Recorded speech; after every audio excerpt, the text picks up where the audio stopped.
like, and two that we've actually resolved out, and they'll be making payments to the town. So that process is ongoing. We get, we look at the internet, we look at the paper, we get calls from people, so there's a hotline you can call, and we get emails from folks to do that. So from a priority standpoint, I've been told loud and clear as a manager that this is a priority, and we've actually moved staff around, changed duties in order to have the number of people committed to this program that we currently have today, that 4 full-time employees that are working through these various elements for legal and illegal activities within the community.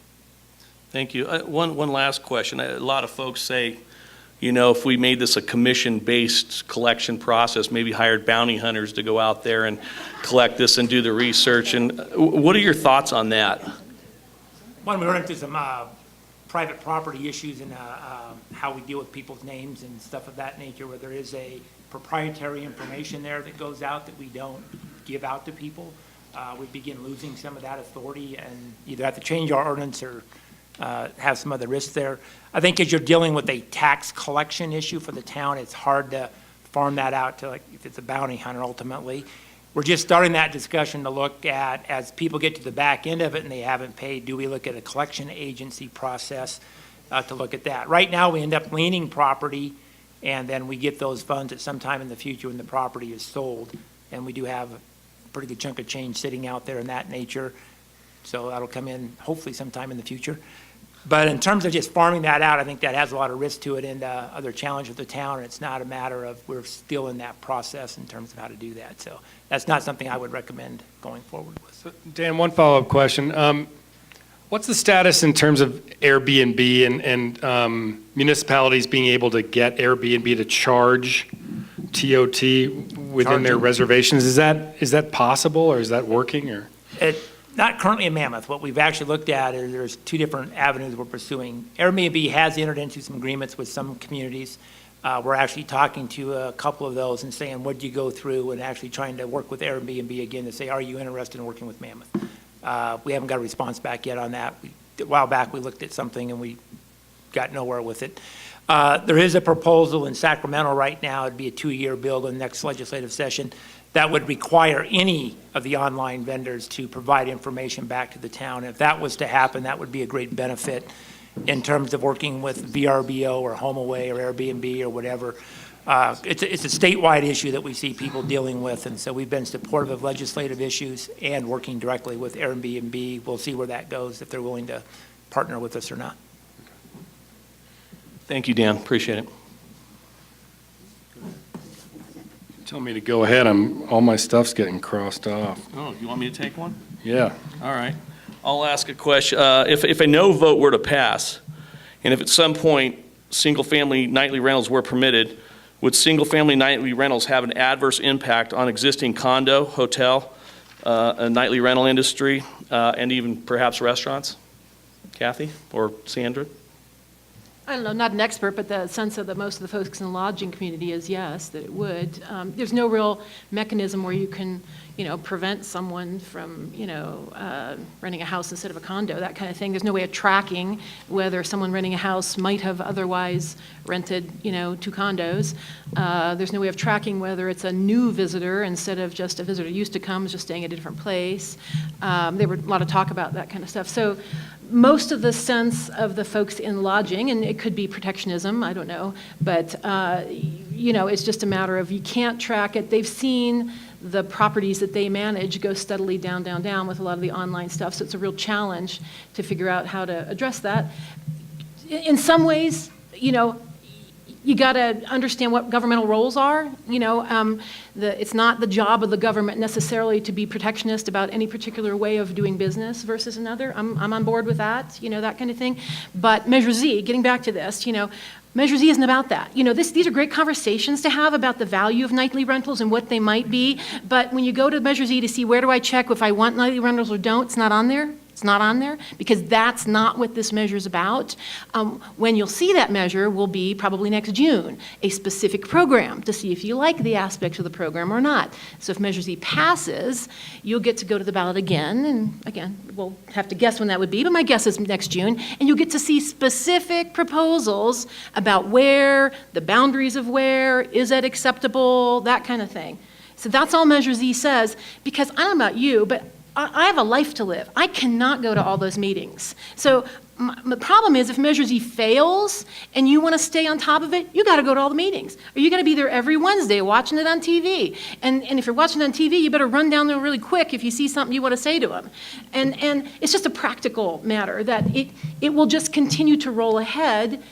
And again, Measure Z is just finding out what the community thinks. Do you want to have the final say in what happens or not? That's all Measure Z is. If you want to be the ones as citizens to have the final say in just, again, this very narrow aspect of zoning, which is just about nightly rentals, and it's just in the neighborhoods on the yellow map, that's all it is. So it's good to have these conversations about the value of nightly rentals or not, and maybe one particular proposal or not, and even CC&Rs and whether they're appropriate. That's part of that conversation. Measure Z is not about that. But thanks. I'll let this side follow up. Thank you. Well, in point of fact, Measure Z is about that, because when you attach a substantial price tag to a vote in a town that doesn't have any money, the town council simply is not going to go there because we can't afford to.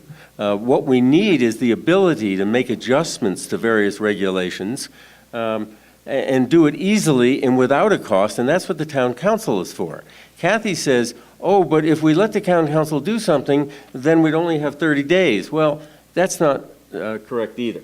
If the council were to do something crazy, like open up the entire town to rentals, and, you know, we elected these council people. They're not crazy people. They're very intelligent, very thoughtful, concerned, considerate people who wouldn't do something like that. But just saying that they did, you can always bring up Measure Z.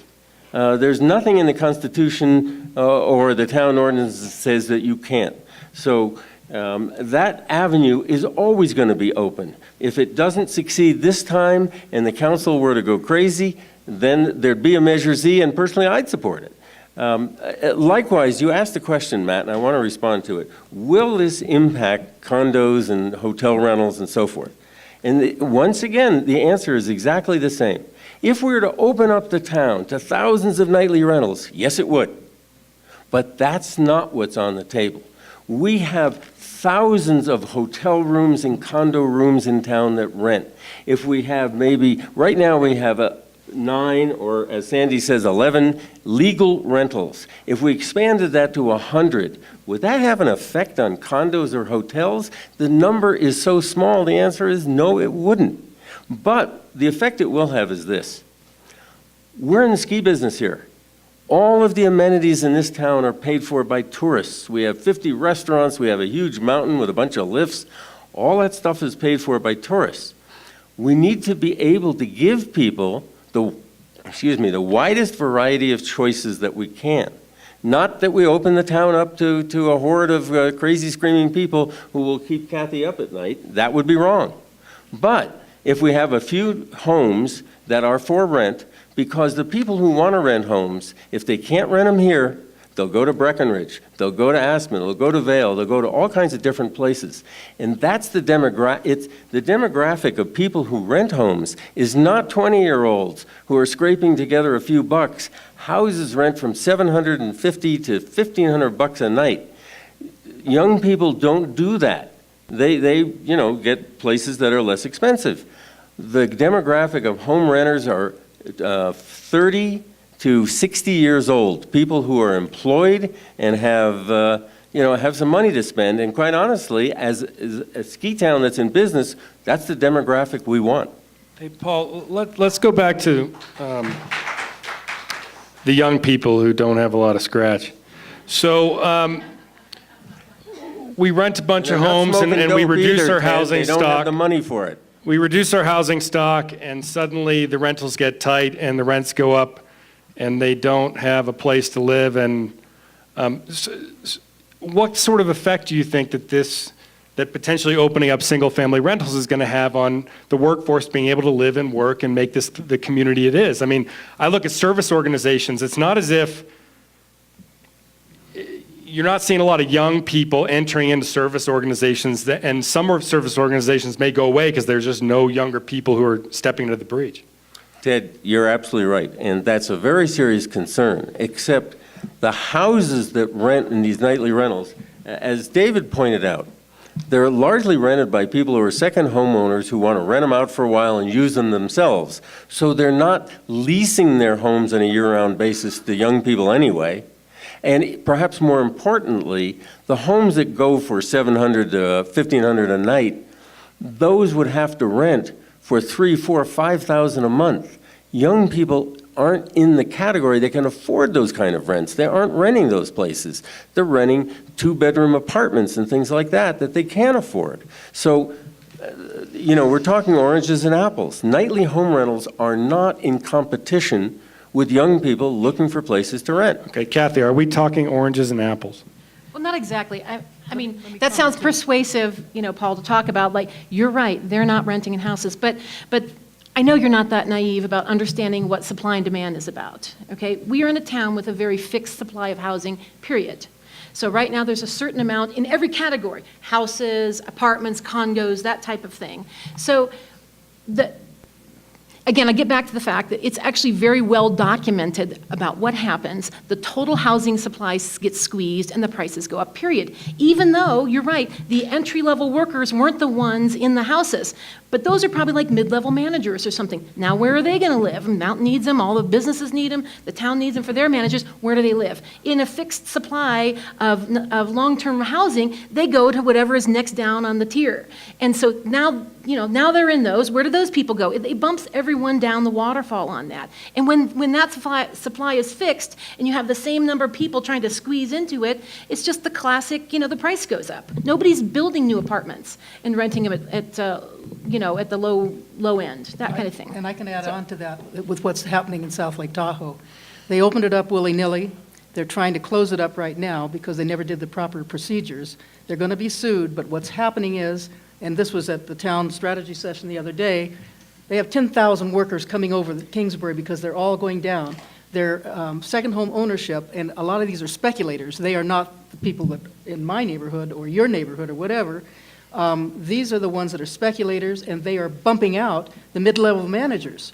And so it is happening, Paul. It's happening everywhere, and in the CAST report, it points out the most negative impact of all is the loss of housing for our people that work in the community.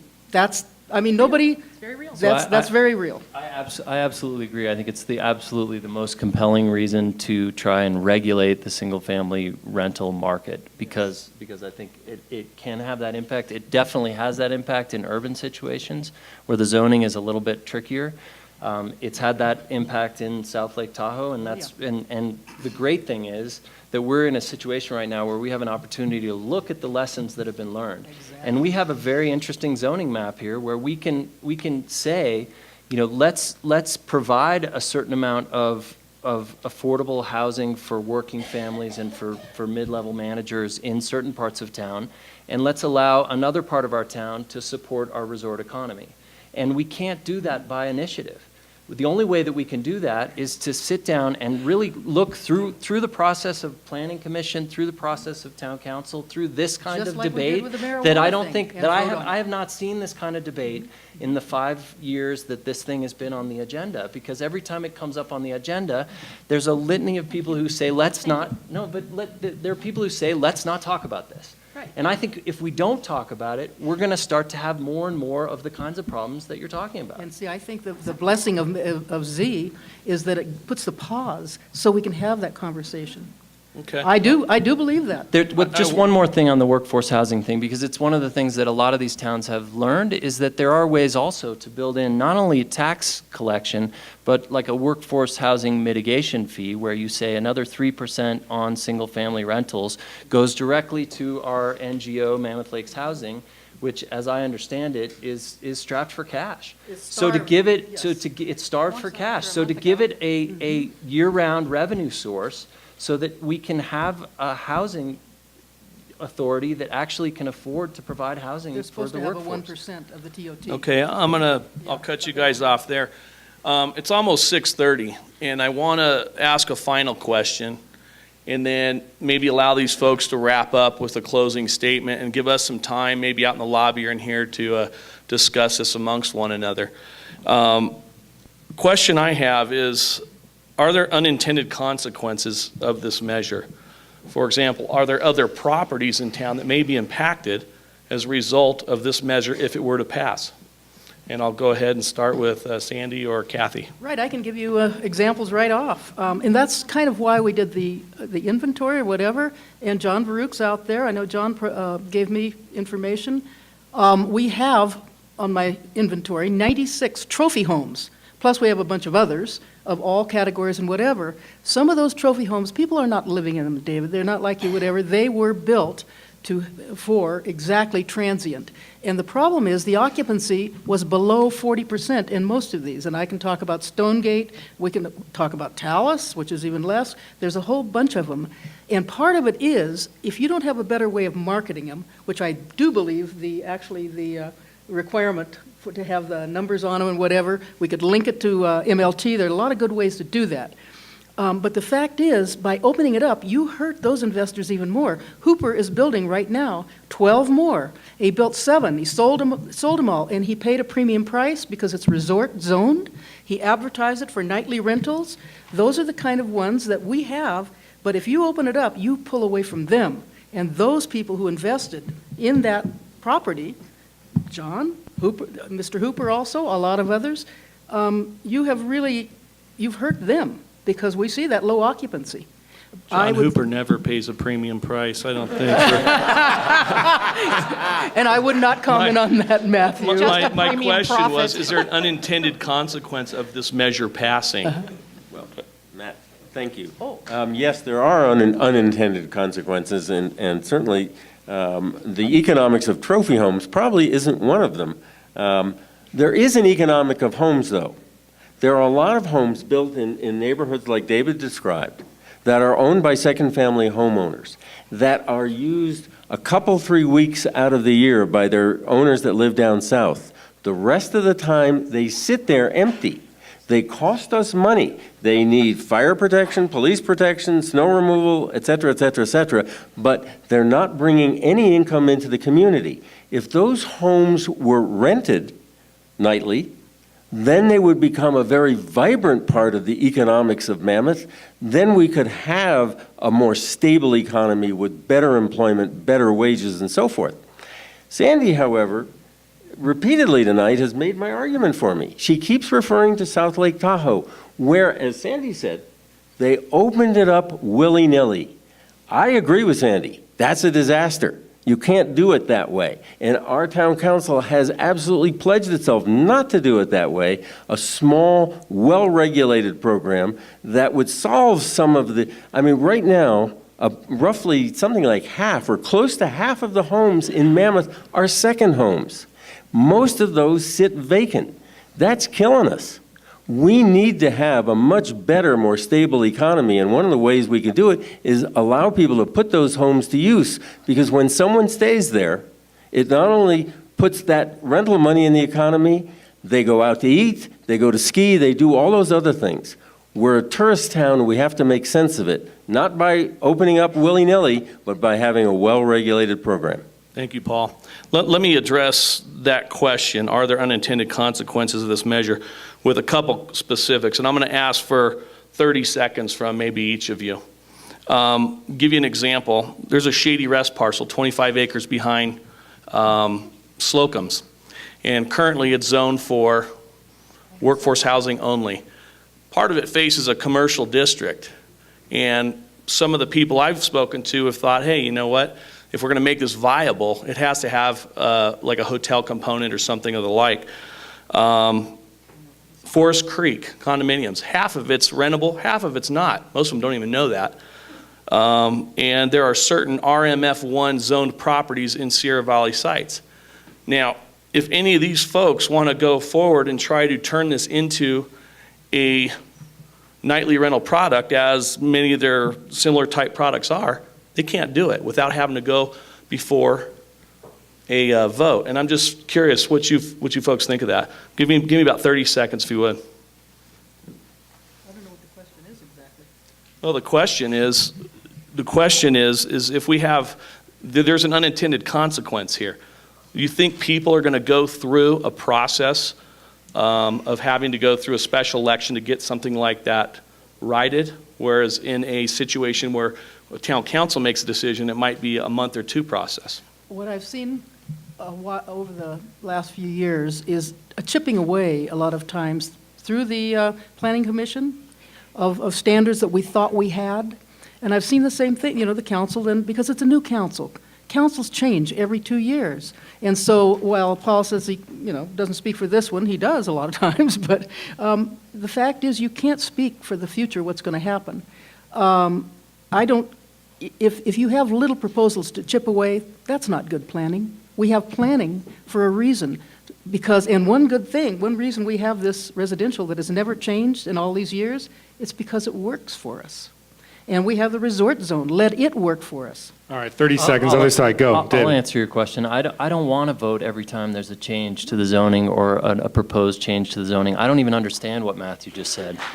So that's why I elected officials to deal with that for me. I know we have a planning commission. I trust those people. And absolutely, if they made a horrible decision and somebody showed it to me and I could understand it, I'd say, hey, let's have a referendum. I think that's a terrible way to go. But in the meantime, I elected them. I hope they're going to do that for me. All right, final statements. I've got a coin here. Is it heads or tails, Kathy? I'll go last. What? Is it heads or tails? Tails. No, you lose. So you guys get to choose, first or last. First. Go. What are they doing? Okay. Final statements, Matthew. We're getting out of here. Didn't hear that. Thanks. Yeah, go for it. All right. I'm going to stand back up again because this is the end of the night and I'm tired of sitting. And those chairs are so uncomfortable. John, you got to do something about this. You got to talk on the microphone. Here we go. Jerry Springer style. All right, I got it. Springer style. I love that. The first thing I want to emphasize is that we are all neighbors and friends. There's a couple of times people have said there's a lot of passion about this. Well, that's fine, but let's not channel that passion into anger or upset. We're trying to find a solution to a difficult social problem that needs the most intelligent solution it can get, because if we have dumb solutions, we'll fall behind as a competitive ski area. So we need all the brain power, and I know Kathy and Sandy and David and those people are all very intelligent, and so is our council. So I think it's really great to be able to do this and to do it in a reflective way, understanding that both sides want to protect our neighborhoods. Nobody on the no side wants to flip a switch and open the town up to crazy number of rentals impinging on people's neighborhoods like the knolls or the trails. That's not on anyone's agenda. And we don't need a vote of the public every time that we have something that the Planning Commission, the Planning Department, and the Town Council should be dealing with, as David has pointed out. The problem with Measure Z is it does, as Matt pointed out, create unintended consequences. We have a zoning code right now that defines particular areas, and the line of the zoning runs right through the middle of a condo project. If you live on one side of the line, you can rent nightly, and if you live on the other side of the line, you can't. That's the kind of thing a planning commission and the town council deal with regularly as a matter of course. Under Measure Z, that would require a vote of the public as much as $20,000 or more to resolve it. It's a wonderful idea, but it's just not practical, and it's not the way that this community can make itself the best community.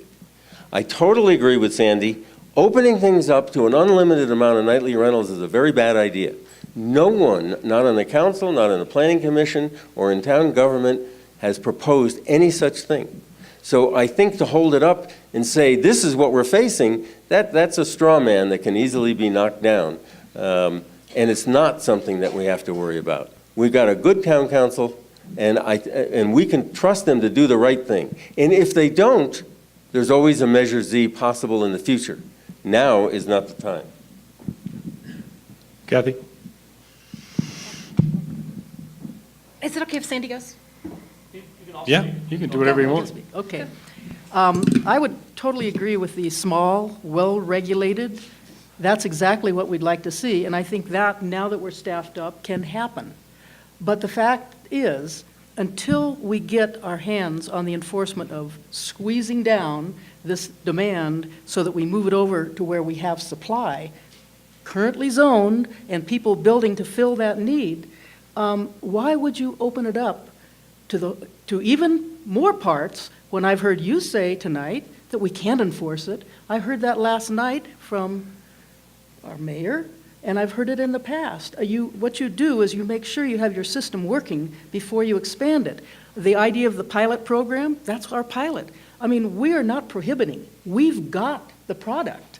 We just have to make sure that we get people into that product. So I guess what I'm saying is let's show we can resolve our current problems, which we do have, and we're positioned to start really working on those and collecting money, more than enough to pay for the forest. But the enforcement is number one. That is number one in collection of legal and illegal. I think Susan called them the good, the bad, and the ugly. The ugly, last night in a very good presentation. But have a real community conversation during that time. That's all we're saying. We would like to see you slow down and talk about it because, frankly, we have been afraid. We have seen councils run after these in well-meaning ways, run after the silver bullet. Let's get the revenue. It's going to pull us all out of these problems. Well, it doesn't happen that way. I used to be, when I was younger, much more risk taker that way, but I guess I got kind of turned into a planner, and that you want long-term results. What we have here is a wonderful resort. We have great planning, so I just don't want to see it chipped away. I want to see us make thoughtful decisions, and I think the council can do that. I just don't want, frankly, I am afraid that you might have people one day, even if it isn't this council, just trying to push it through, bam, and they would. And once it's done, you can't put this genie back in the bottle. Thank you. Hey, thank you to Sandra, We Dan. don't each get a chance to, I thought we each got a Really? We're chance. gonna, Yeah. Each one. We're Yeah. not all like-minded. Yeah, that's Yeah, David, why don't you go ahead? what I understand. Do you have anything? Yeah, Dave, yours. I mean, I just say that I think that, what Sandy's just articulated, I'm absolutely on board with. I think we're so much more in agreement than this has We been are. made out. But I think it's really, I don't see, because of the fact that we're in agreement and the fact that we can sit here and talk about this now, I wish we'd been able to do that 3, 4, 5 years ago, but now here we are.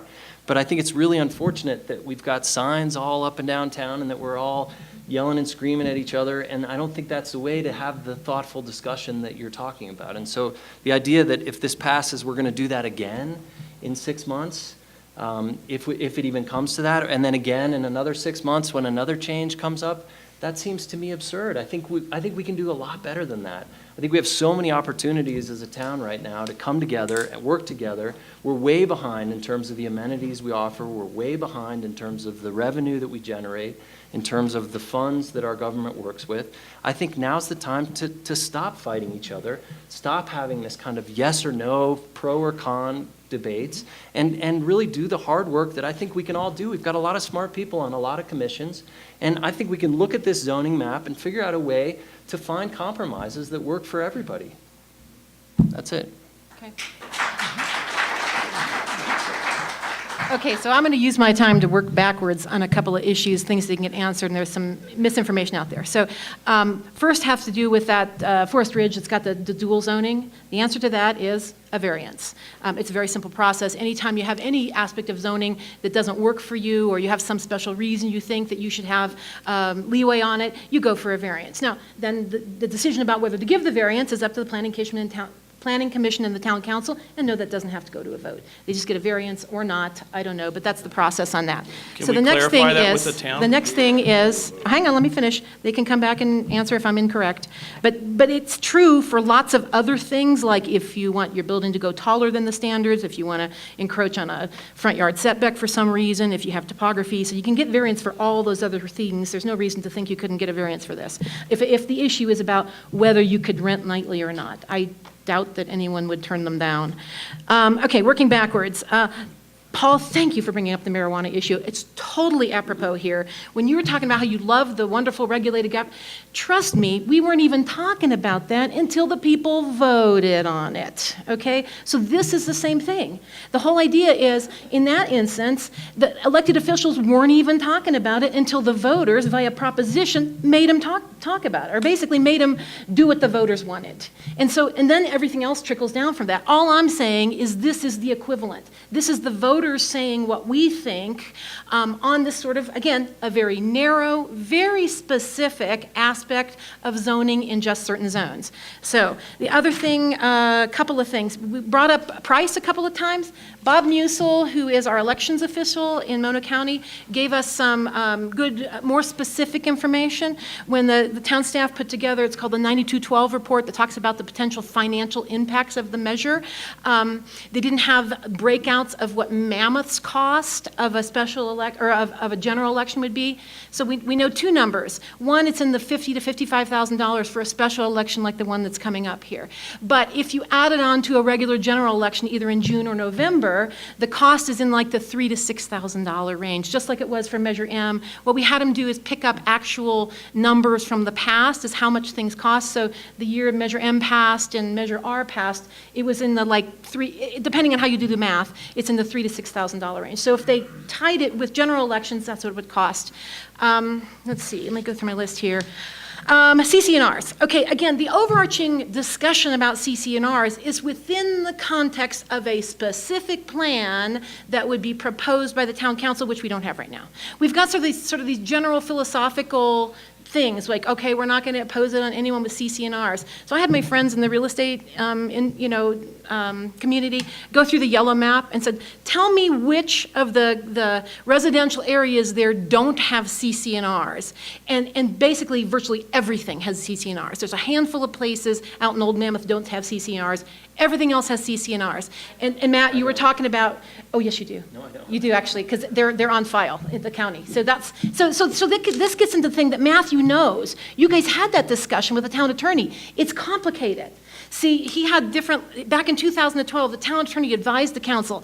He recognized things like that, like you bought and maybe you didn't get your CC&Rs disclosed to you or something, but they are on file. There's this whole morass. It's this tar baby of deciding which CC&Rs are valid, which aren't, who's going to arbitrate that, and if you have a chance, it's on file. The town attorney at the time when he was the Best in Krieger advised that. His advice at the time, which the staff just reiterated September 2nd in their staff report, which is if they do something, it would be an affirmative opt-in. So basically any neighborhood with CC&Rs would have to say, yes, we want in.